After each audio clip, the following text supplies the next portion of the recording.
There's a divine aspect about my relationship with Robyn, and we have been bitch slapped for it. But and I'm sick of it. I know, but you feel I'm like walking around. What if all you ever thought you knew about sister wives, about Kody, about the marriages, about the family, wasn't the complete picture? Not a scandal, not a tabloid scoop. It's just a closer look, the sort you only achieve after years of seeing individuals gradually disintegrate under the forces of their own decisions.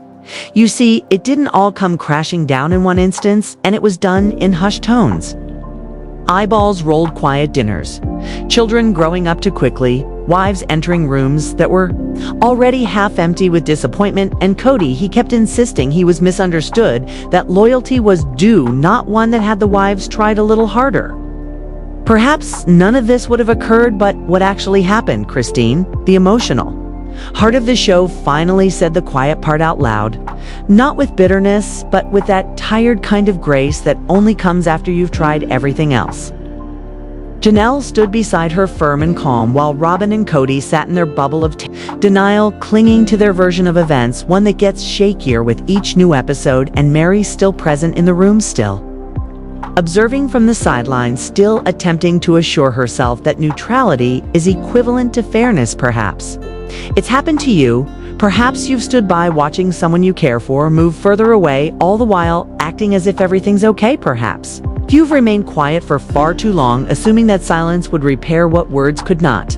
This is not a story about polygamy, not exactly. It's a story about power, about what occurs when one person controls the remote and everyone else gets to watch. It's about how a dad of 18 can be here in title, but nowhere in reality about how parenting, marriage, and religion get distorted when power supersedes connection. And now, nearly 2 decades later, the tears are drying up, but something colder is taking their places: sarcasm, indifference, carefully rehearsed stories that don't quite match the footage we've all seen. So what really went wrong? Let's walk through it gently, honestly, because after everything that's been said, what matters now isn't the spin, it's the truth. And it starts right here. It truly felt like a betrayal, not only of trust, but of their professed values. They spoke of pure love, church-sanctioned kisses, and a chaste courtship.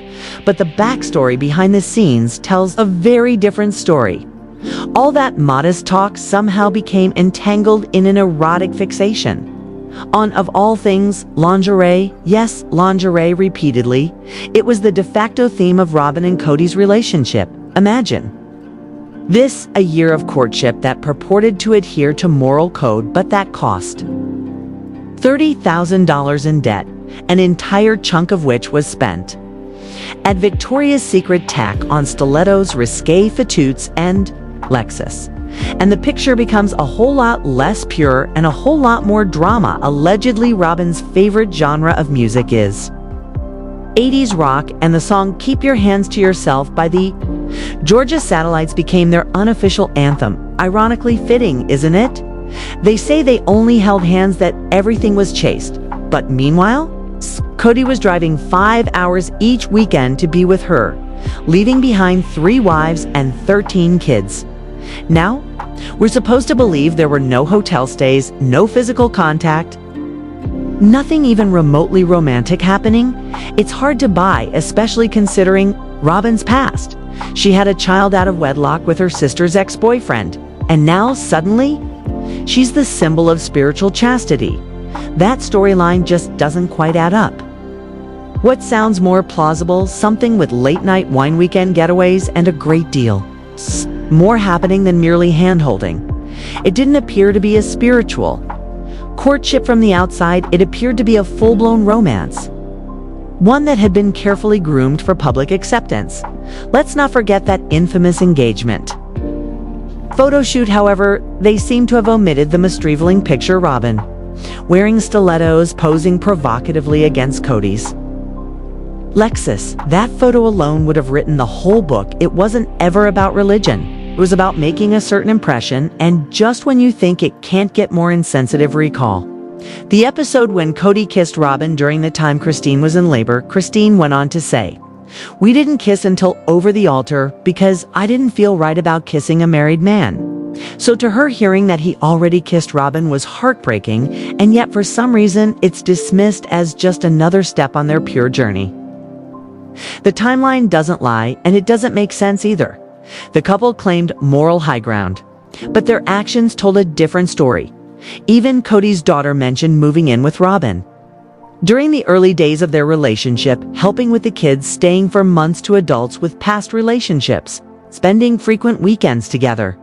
And we're supposed to believe nothing physical happened for a whole year? That's a stretch.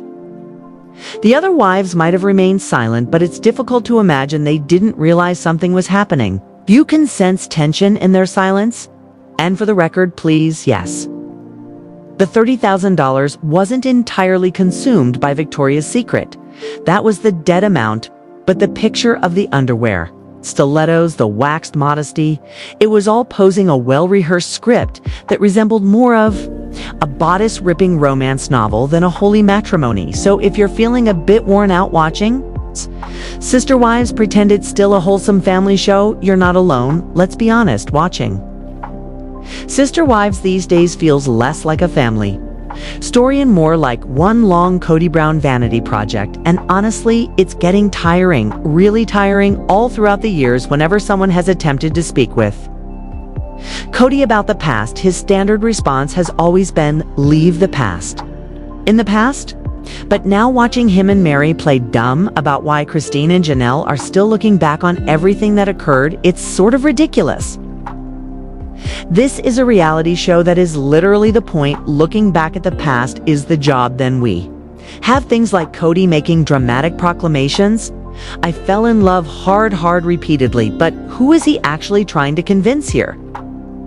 The audience, his previous wives, or perhaps himself? Because it doesn't sound sincere. It sounds staged, like an act, and the way that he throws out all these therapy-hued terms that doesn't exactly help. Not safe for me? He speaks as if it's deep, but let's get real. It's a method of avoiding meaningful discussions, a method of sidestepping real accountability. When Kody claims he felt not safe, what he actually means is, I didn't want to confront conflict. And then there's the time when he was boasting about acquiring a 2-seater sports car. He was that excited about it. You know, for a man with a big family, dozens of children, it really does raise an eyebrow. That's not impractical. That's shouting.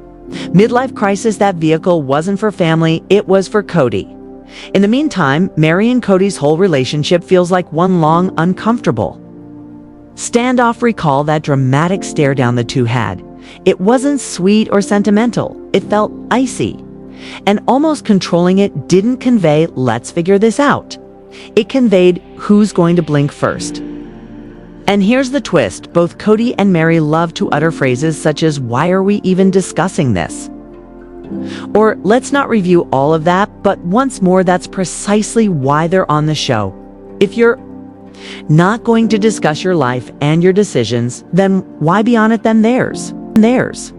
I'm kind of arrogant and cocky about how I do it in order to fight the emotions. Like all that I said about not loving my wives and stuff, my exes. Mary's still trying to defend. Kody's still playing it neutral, like maybe he's not selfish, like that's still up for debate. But come on, we've been watching this story unfold for years. Viewers aren't guessing anymore. We've seen enough to know who Kody is. His behavior has been consistent, and not in a flattering way, pretending this is still a mystery. It only makes it more frustrating to watch. Mary's position is still as murky as ever. She avoids saying too much directly, yet she remains deeply involved. Just behind the curtain, instead of speaking for herself, she often lets others voice their frustrations, while she simply sits beside them, nodding along. But let's be clear, that doesn't make her neutral. That's not taking the high road. It's just passive-aggressive. At some point, you either own your take or stop playing like you're above it all. This half and half-out strategy doesn't provide clarity. It merely demonstrates the contradictions, and when you go back and rewatch those early episodes, you begin to understand what's been true all along, such as that instant when somebody asked Kody, do you ever think about pulling back, maybe gaining some control over the women? And he just came alive. Kody has always desired to be the star of the show, the centerpiece of the family, and the center of attention. Even his old childhood buddies would roll their eyes over his antics. Example, when everyone was preparing boats. For a family outing, Kody sat this one out entirely. That's been his MO from the get-go, self-centered. And detached, the actual enigma isn't his conduct, it's how anyone ever found it endearing. Now here's something that doesn't come up much in the discussions. What exactly does fleeing polygamy do to a woman? And more to the point, what does support really look like afterwards? David, Christine's new boyfriend, gives us a look at that. His articulation isn't always ideal, but you get it. He once told me the men ruin them. Talking about women who've endured polygamy. It's crude language, but there's an undercurrent of truth there.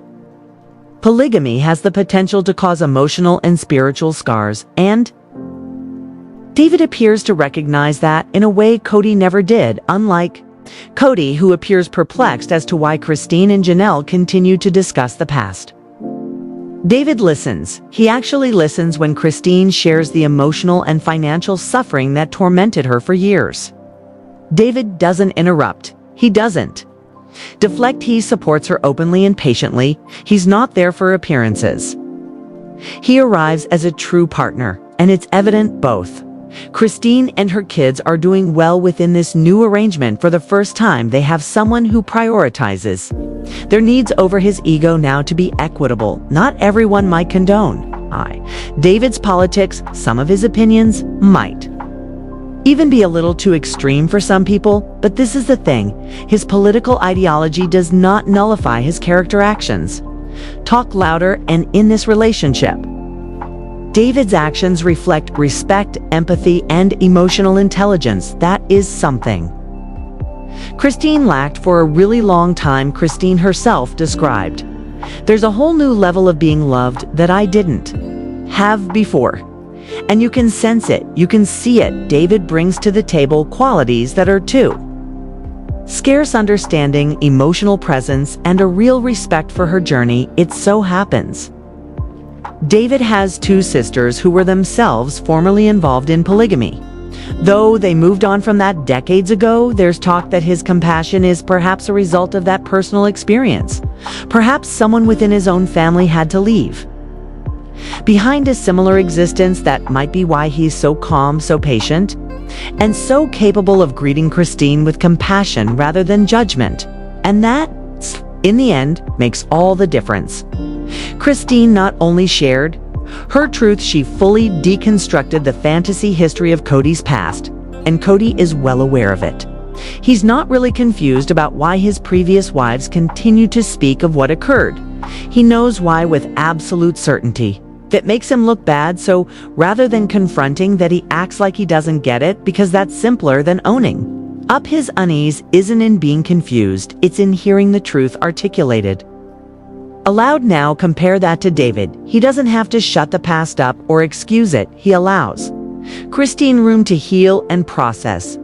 When David spoke of the harm polygamy can, because he wasn't stating these women were ruined for other guys, he was discussing the emotional damage, the shattering of self-esteem, confidence, and identity. His words may not have been neatly crafted, but the motivation behind them was careful and genuine. And consider this: individuals who have spent years living under tightly controlled regimes, be they political or religious, don't shed that way of thinking overnight. Frequently, they move into new structures that feel comfortable, something with an architecture, something with a framework. It's a pattern that's logical, even if it isn't immediately apparent. And Kody, the proof is all around the uncomfortable reality. He never did want to be a father. He just enjoyed the title. Watch Sister Wives Season 3 Episode 10. About the 6-minute and 52 point, all 5 of the adults are on the couch together.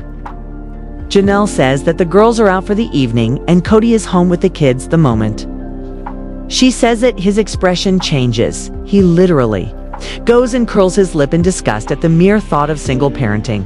It's a flash in the pan second, but it says it all. Parenting isn't something to be cherished for Kody.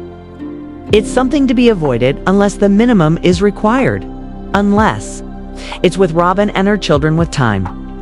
It was evident that Robyn's children grabbed his attention, his energy, his presence. The others, they were on their own. The older children, such as Aspen, Logan, and Leon, had to grow up and fill the shoes. Kody left empty Aspen, and Logan assisted with raising their little siblings. Leon had to learn to take care of himself at a young age. And Kody, he generally just appeared to grill meat, usually horribly too, and in a subsequent season he even declared that he could just pay someone $20 to babysit the kids because his time was better spent working. That was a lot more than he likely intended it to convey. It wasn't so much poor judgment, it was a telltale sign of how little he cherishes fatherhood. To Kody, having his own kids isn't dadding, it's babysitting, and only until mom gets home, and yet, amazingly, he still wants credit for that small amount of work. Kody's demeanor towards fathering isn't simply an idiosyncrasy on his part, it is consistent with the patriarchal system in which he was raised in the Apostolic United Brethren, where Kody grew up. Household chores and child raising are viewed as women's domains. Men may have dealings with their children here and there, but the actual job of raising them that rests entirely with the mothers, and the worth of a woman usually determined by the man she nurtures. It's a framework that turns over authority to men, dresses it in language of religion, and in the process erodes a woman's autonomy. It also builds a world where emotional neglect is not just normal, but acceptable even after backing away from that belief system. Kody's actions haven't deviated significantly. His values remain self-centered. He shirks responsibility, evades accountability, and wishes to be praised for doing the minimum. This isn't merely bad parenting, it's entitlement. A thought process that's been perpetuated by the belief system he was trained in. And then there's Robyn. She's not only stretching the truth, she's remaking the entire narrative on a show that shoots everything. Remember the time when Christine and Janelle are describing how much work they did on a family camping trip? Robyn is sitting next to them laughing and saying, "That's not true. I remember pitching in too."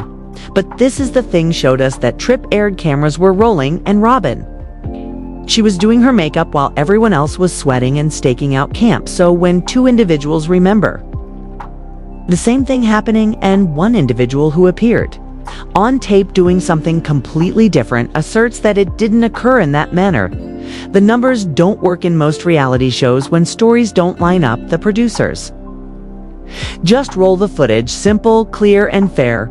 But when it comes to Robyn, that footage often seems to disappear. It's frustrating because we're not just talking about memory lapses, we're talking about outright contradictions of events that were filmed. She continues to gaslight all the people around her, as there isn't actual video evidence of what actually occurred, and yet nobody confronts her about it, not in the moment at least. And then there's that revealing little exchange with Hunter.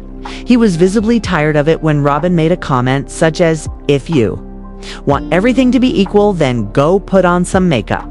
It was shallow, dismissive, and totally wide of the mark. Hunter wasn't having it, and he called her on it. Oh, and then there was the famous luggage rack thing. Robyn corroborated on tape that Kody had given it to her. It may have been a small thing in and of itself, but in light of everything else, it was like a symbolic slap in the face. Christine felt the same way. It was another reminder that to-do lists seemed to prioritize Robyn, her needs, her comfort, her version of things, and that favoritism. It's not so subtle anymore. Whenever Robyn is around, things get fuzzy and not just emotionally. Kody has a memory of waking up, hearing the women screaming because his sister and her sister wife fought over whose stereo was better. It's a telling story that you're supposed to laugh at, but when you really take a moment to consider it, it's revealing priorities. Ego and competition have long been subtly woven into this family's fiber, and then there's the image that's impossible to shake. Kody speeding along in a showy two-seater convertible with the rest of his huge family squeezing into outdated, beat-up, less than reliable cars. That picture speaks volumes. More than a dozen interviews ever could. It's not merely about ease or looks. It's about what and who is most important to him.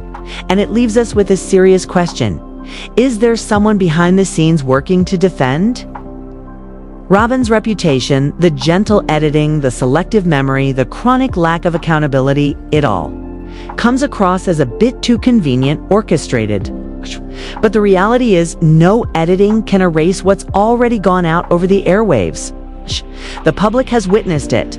The original footage remains. No one's buying the high-gloss redo, tired of watching. Robyn cry her way out of every confrontation. You're not imagining it, but something shifted in season 19. After nearly 20 years, Robyn finally stopped sobbing long enough to show a different side of herself. And while it's not charming, it's definitely revealing. Remember that scene you get the luggage rack? She said it with a joke, but it sounded instead like a taunt. The same woman who used to cry through almost every episode is now suddenly snarky, witty, and strangely self-assured. The weeping martyr is gone, replaced by a person who looks instead like the smug queen of the burning kingdom, and for the first time, it's strangely watchable. She's got that sarcasm. Now she's assertive. Listen, y'all, I know exactly where my relationship stands all of a sudden. She's full of attitude and no tears in her eyes whatsoever. That transformation tells us a lot. When she's in charge, she's calm. That implies all those emotional meltdowns in previous seasons. They may not have been as impulsive as they appeared, perhaps. They were less about vulnerability and more about control. Meanwhile, Kody remains still as loyal as ever to Robyn kids, with the rest of his children receiving leftovers. He even confesses there's a huge gulf between them, but doesn't do much to close it. And that favoritism says it all about where the true power rests in that relationship. Picture how things could have been if the fourth wife had actually desired harmony. If she had made an effort to bring the family closer rather than expanding the rifts. But that was not the case. Robyn's arrival was a turning point. Kody became more isolated, more secretive, and significantly more emotionally detached from the other wives and children from then on. Kody used to refer to Robyn as the paragon of a wife. And in that universe, if you disagreed, or heaven forbid did so diplomatically, you were an instant bully. It's a standard interplay in families.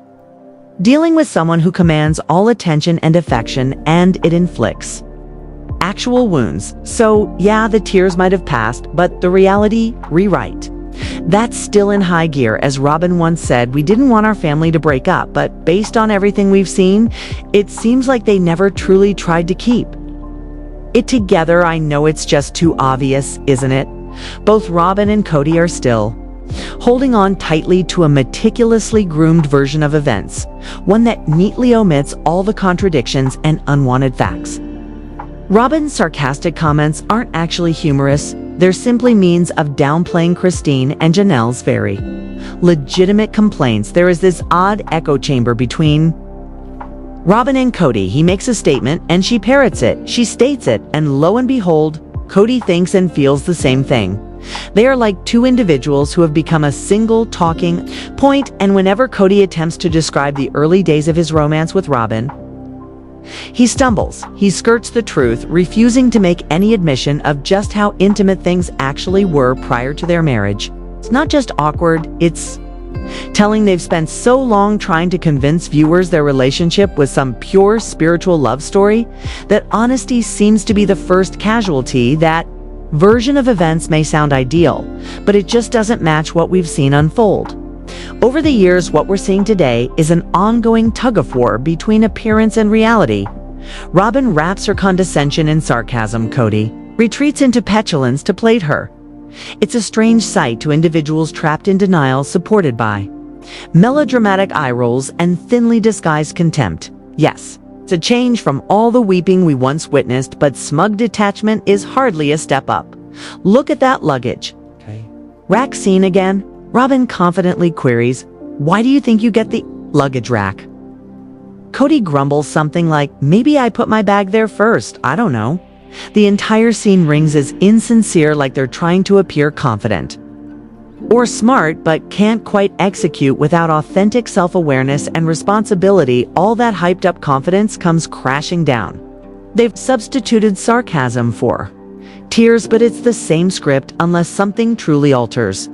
There's only a cycle of delusion, ego stroking, and select memory remaining. Still viewing Kody as the victim of all this, then perhaps it's time to examine more carefully how this so-called Reality show really operates. Kody enjoys throwing around such lines as, "You're not loyal" or "You don't respect me," but as Janelle once suggested, respect is a two-way street. You must give to receive, and Kody's been running one-way traffic for years. He's particularly boisterous recently about how the first 3 wives can't stop discussing him and must move on, but the twist is the show is actually about their lives, and Kody has been very much a part of their lives, of course. It's going to get mentioned. Nobody's fixated on him, they're just sharing their stories, if anything. Kody is the one who's still so self-centered he thinks he's the center of the universe. And then there's Robyn sighing, "I wish they'd stop talking about me, come." And that's part of the gig. These women are on a show about their collective history. They're not only allowed to discuss it, they're supposed to. That's why the audience is here. So to play shocked or hurted now sounds insincere at best. Meanwhile, Robyn and Kody sit on their own couch doing the exact same thing, talking about Christine and Janelle, complaining, judging, acting as if they alone are above reproach. The irony, it's exhausting. Christine once summed it up perfectly. They've got a "Nana, I'm better than you" attitude, and she's right. Okay. They act like they're somehow above criticism, but the cameras tell a different story. Just because someone declares they're right, it doesn't necessarily mean they are, and jealousy at this point is impossible to ignore. Christine nailed it that time, not with anger, but with precision. You could almost hear the years of restraint finally getting it right. She addressed it with the calm, confident voice of someone who's finally had enough of explaining themselves. Here's the thing. Christine's always been the one viewers cared about. She's the one producers approached when the show started out. And rightfully so. She was the warmth, the honesty, and the heart. She's the emotional underpinning of the show for years, unless someone can provide evidence that she's badmouthed people other than in necessary to converse situations like custody or large family occasions. Those claims just don't take. What we're seeing now is the same tire dynamic. Kody, Robyn, and even Mary forming one side while Christine and Janelle stand on the other. The difference: Christine and Janelle are thriving, and Kody, he's still angry that folks keep bringing up the past as if he didn't have a starring role in it. Honestly, he ought to be thankful that his ex-wives have been as gracious as they have, because if they really wanted to spill the beans, there's no saying how much harm it could do. The restraint that they've demonstrated that says a lot. At the same time, Kody throws out lines like, "She's not a loyal wife," and maybe "I'm not a loyal husband." Whatever, I don't care. Indifference like that speaks volumes about him more than anyone else. He quickly points fingers. He quickly plays victim, and even more quickly throws people under the bus when it's convenient for him. What a disaster, and really, what a hypocrite. So, what are your thoughts? Has Kody been revealed in all his glory? Or is there yet more to learn? Tell me in the comments, and if you've enjoyed getting down to business with me on this drama, be sure to press that like button and subscribe to the channel for further reviews, insights, and real talk. Thanks for taking a little time with me today. Take care, and much love to you.